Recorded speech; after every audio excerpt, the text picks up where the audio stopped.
नमस्कार दोस्तों, आप सभी का स्वागत है हमारे यूट्यूब चैनल पे। और आज फ्रेंड्स, आज हम बात करने जा रहे हैं एक पेनी स्टॉक की। एक ऐसा पेनी स्टॉक जिसका कि मतलब जो प्राइस है, फिलहाल मार्केट का जो प्राइस है वो 9 रुपये 30 पैसे के आसपास वो चल रहा है आज की डेट में। और फ्रेंड्स, ये जो स्टॉक है ये मतलब एक ऐसे सेक्टर से है जो कि पूरी तरीके से रिन्यूएबल एनर्जी के क्षेत्र में काम करती है। फ्रेंड्स, रिन्यूएबल एनर्जी के क्षेत्र में काम करती है। तो स्टॉक पे नजर डालने से पहले फ्रेंड्स, अगर आप सबने इस चैनल को पहली बार विजिट किया है तो सब्सक्राइब जरूर से कर दीजिएगा और बेल बटन भी जरूर हिट कर दीजिएगा ताकि आपको हमारे हर वीडियो की नोटिफिकेशन समय पे मिलते रहे फ्रेंड्स। और आप देख सकते हैं कि अब वहाँ के स्टॉक के परफॉर्मेंस के ऊपर आप देख सकते हैं, जैसा कि आज के दिन में लोग इसमें 5% का अपर सर्किट है। और आप देख सकते हैं, जैसा कि यहाँ पर देख सकते हैं कि आज स्टॉक को मतलब गिराने की काफ़ी अच्छी साजिश रही है। और उसका जो लोअर से मतलब सर्किट था उसको अपर सर्किट से लोअर सर्किट मिलाने की भी बहुत कोशिश की गई है, पर फाइनली एट द एंड ये जो स्टॉक है अपने दिन के हाइस पे ही क्लोज हुआ है। और 5 दिन का ये परफॉर्मेंस दिखाया तो देख सकते हैं कि इस स्टॉक में लगातार मतलब आपको बाइंग अपॉर्चुनिटी मिल रही है। ऐसा नहीं कि आपको स्टॉक जो है लगातार सर्किट में ही भाग रहा है। और 5 दिन में 18% का आपको देखिए पॉजिटिव रिटर्न दे रहा है स्टॉक। फिर आपको बाइंग का भी लगातार मौका दे रहा है, हर जगह मौका दे रहा है, बहुत मौका दे रहा है। फिर आप देख सकते हैं एक मंथ की बात किया तो 36% का रिटर्न, 37% का रिटर्न, जो कि बहुत ही शानदार रिटर्न होता है फ्रेंड्स एक महीने में। 6 मंथ की बात किया तो लोग देखिए 16.5% का रिटर्न। और देख सकते हैं कि मतलब स्टॉक जो है ये जो पीरियड है वो कंसोलिडेट है। उसके पहले वो स्टॉक देख सकते हैं कि आप लोग एक और 10 रुपये के लेवल को के आसपास गया था। फिर उसके बाद वो स्टॉक गिरा और 6 रुपये के आसपास बहुत समय तक लोग कंसोलिडेट किया है, बहुत समय तक। और ये फिर उसी लेवल्स के आसपास आ गया, देख सकते हैं जैसा कि फ्रेंड्स आप यहाँ पे देख सकते हैं। एक महीने की बात किया तो देख सकते हैं लोग 37% का YTD में भी 37% के आसपास का रिटर्न है। और एक साल की बात की जाए तो लगभग 50% का रिटर्न है फ्रेंड्स। मैक्स पीरियड में आप देख सकते हैं कि स्टॉक में अच्छी खासी गिरावट है। और देखिए मैक्स पीरियड में लगभग 94% का गिरावट है फ्रेंड्स इस स्टॉक में, 93-94% का, जैसे आप सब देख सकते हैं। ये स्टॉक जो था एक समय कि लगभग 400 रुपये के आसपास जा चुका था, 400 रुपये। उसके बाद से जो स्टॉक में गिरावट स्टार्ट हुई है तो ये लगभग ऑलमोस्ट 1 रुपये के आसपास भी जा चुका है स्टॉक। ये जो स्टॉक है 1 रुपये के आसपास जा चुका था फ्रेंड्स। मैं आपको दिखाता हूँ क्योंकि हाल ये स्टॉक जो अपने 3 रुपये के मतलब 3 रुपये से तो नीचे था ही फ्रेंड्स, क्योंकि हमने भी इस स्टॉक में खरीदारी की है। लगभग 2 रुपये 80 पैसे के आसपास हमने इस स्टॉक में बाइंग की है, 2 रुपये 80 पैसे के आसपास। और इसमें मेरी कोई आपको डायरेक्ट रिकमेंडेशन नहीं है कि आप इस स्टॉक को जाएँ और ख़रीदें। ये सिर्फ मतलब एक डिस्क्लेमर के तौर पर मैं बता रहा हूँ कि हमारी भी इस स्टॉक में होल्डिंग्स है। और आप देख सकते हैं कि जैसे कि मतलब प्रोमोटर्स की जो हिस्सेदारी इस स्टॉक में मतलब देखिए लोग पहले 19-20% के आसपास थी। और फिर उसके बाद प्रोमोटर्स जो मतलब इस स्टॉक में धीरे धीरे करके अपनी हिस्सेदारी को घटाते जा रहे हैं, घटाते जा रहे हैं, घटाते जा रहे हैं, घटाते जा रहे हैं, धीरे धीरे घटाते जा रहे हैं। FIS की भी जो हिस्सेदारी थी वो कम होती जा रही है। पहले 5% थी, फिर 3 हुई, फिर 3, फिर यहाँ पे लगभग देख सकते हैं लोगों की 3 के आसपास है। फिर यहाँ लेकिन यहाँ पे उन्होंने अपनी हिस्सेदारी थोड़ी सी रेस की है। पिछले 1-1.5 सालों में FIS ने भी अपनी जो हिस्सेदारी है वो थोड़ी सी रेज की है फ्रेंड्स, मतलब 3% से बढ़ा के 4% कर दी है, 1% की हिस्सेदारी बढ़ाई है। और DIS देख सकते हैं आप, DIS ने इस स्टॉक में अच्छी खासी हिस्सेदारी की है ऑलमोस्ट। जैसे देख सकते हैं यहाँ पे 9 था, फिर 7, फिर 5, करते करते करते 17%। फिर यहाँ पे थोड़ा रिड्यूस हुआ, 16, 16.5 किया, फिर 7, 17, फिर 17। अभी मतलब 17% की जो इनकी होल्डिंग्स है वो अभी भी इनकी बरकरार है। और बाकी जो रेस्ट होल्डिंग्स है वो पब्लिक के पास है फ्रेंड्स। फिर अगर हम इस स्टॉक के प्रॉफिट एंड लॉस स्टेटमेंट में नहीं डालते हैं तो देख सकते हैं फ्रेंड्स इसका जो सेल्स है वो ठीक ठाक मतलब ठीक ठाक नहीं है। वो मतलब ठीक है, अप है, डाउन है, अप और डाउन है, उसके बाद फिर लगातार गिरावट ही है। आप देख सकते हैं यहाँ लोग 20,000 करोड़ के आसपास है, फिर 19,000, फिर 9,400, फिर 12,000, फिर 8,000, फिर लगातार मतलब देख सकते हैं कंटिन्यूस गिरावट है। लेकिन हाँ देखिए फिर उसके बाद मार्च 2000 यहाँ तक गिरावट, फिर यहाँ से फिर देखिए जो मार्च 2021 का जो उनका आंकड़ा था सेल्स का, उसमें अच्छी खासी जंप है फ्रेंड्स, अच्छी खासी जंप है। और फिर आप देख सकते हैं इस साल जो मतलब छमाही का जो अभी तक रिटर्न हुआ सितंबर क्वार्टर तक का, तो हम भी देख सकते हैं कि मतलब कंपनी का जो सेल्स है वो अच्छा खासा ग्रो कर चुका है। मतलब वो जो उनका मार्च का जो डाटा था मार्च 21 तक का, उसको भी बीट कर चुका है 6 महीनों में ही कंपनी का डाटा।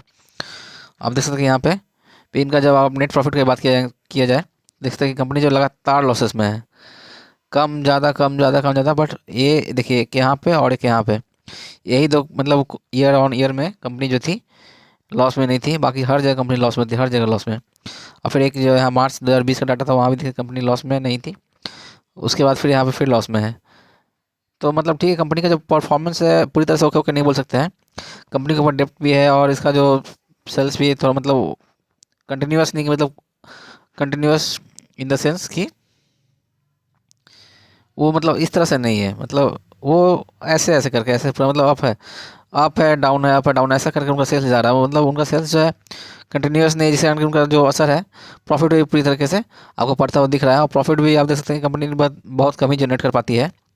ऐसे कंपटीटर्स पर नजर डाल सकते हैं फ्रेंड्स, जैसा कि आप देख सकते हैं हैवेल्स इंडिया है, सीमेंस है, एबीबी है, क्रॉम्पटन ग्रिप्स है, सीजी पावर इंडस्ट्रीज़ है, भेल है। मतलब आप देख सकते हैं इनके जो कंपटीटर्स है, ऐसा नहीं कि मतलब बहुत ज़्यादा बड़े हैं, फिर इस सेक्टर में उनके बहुत सारे कंपटीटर्स हैं फ्रेंड्स।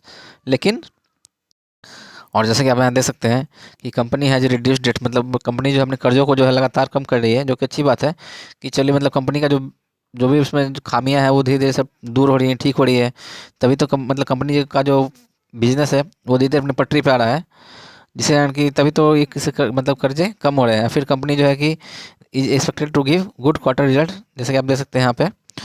हाँ, और फिर लेकिन इसमें कुछ कमियां भी हैं, नो डाउट। जहाँ मतलब कुछ अच्छाइयाँ थी कंपनी में तो कुछ खराबियाँ भी हैं। आप देख सकते हैं कि लगातार जो पुअर सेल्स का हमने भी यहाँ नीचे दिखाया प्रॉफिट एंड लॉस स्टेटमेंट में, देख सकते हैं मतलब पिछले 5 सालों में कंपनी का जो सेल्स ग्रोथ है बहुत ही पुअर है। फिर प्रोमोटर्स की होल्डिंग्स भी बहुत ही ज़्यादा कम है, 16% के आसपास है मात्र। और उनके जो 16% की जो होल्डिंग उसमें लोग 89% जो है वो बैंकों को प्लेज किए हुए हैं, आप देख सकते हैं। मतलब उनके जो प्रोमोटर्स के जो शेयर है 16%, उसका भी 89% जो है वो प्लेज है फ्रेंड्स। और मतलब देख सकते हैं कि ओवर लास्ट 3 ईयर्स में प्रोमोटर्स ने जो अपनी हिस्सेदारी है वो लोग 3.5% के आसपास कम की है, जैसे कि आप यहाँ देख सकते हैं। और इसका मार्केट कैप देखें तो लोग आप देख सकते हैं जैसा कि 8,232 करोड़ के आसपास है। करंट प्राइस देख सकते हैं 9.32 पैसा के आसपास है। और 52 वीक हाई लो आप देख सकते हैं कि मतलब इसका जो है 4.36 है 52 वीक लो, और 52 वीक हाई जो है इसका 9.45 के आसपास है। मतलब समझ सकते हैं ठीक है, कंपनी ने 1 साल में पैसे को अच्छा खासा रिटर्न दिया है, मतलब डबल कर दिया है ऑलमोस्ट। और इसका बुक वैल्यू भी देखते हैं, ये जो है अपने बुक वैल्यू से काफ़ी नीचे ट्रेड करी, काफ़ी नीचे। नॉर्मली स्टॉक्स जो होते हैं वो अपने बुक वैल्यू से ऊपर ही ट्रेड करते हैं। और रेट ROC भी इसका ठीक ठाक है, और रिटर्न ऑन इक्विटी तो कुछ मतलब है ही नहीं, फेस वैल्यू 2 रुपये का है। तो अब तक तो आप समझ ही गए फ्रेंड्स कि मैं किस स्टॉक की बात कर रहा हूँ। तो मैं बात कर रहा हूँ फ्रेंड्स सुजलॉन एनर्जी की, जैसा कि आप देख सकते हैं यहाँ पे सुजलॉन एनर्जी।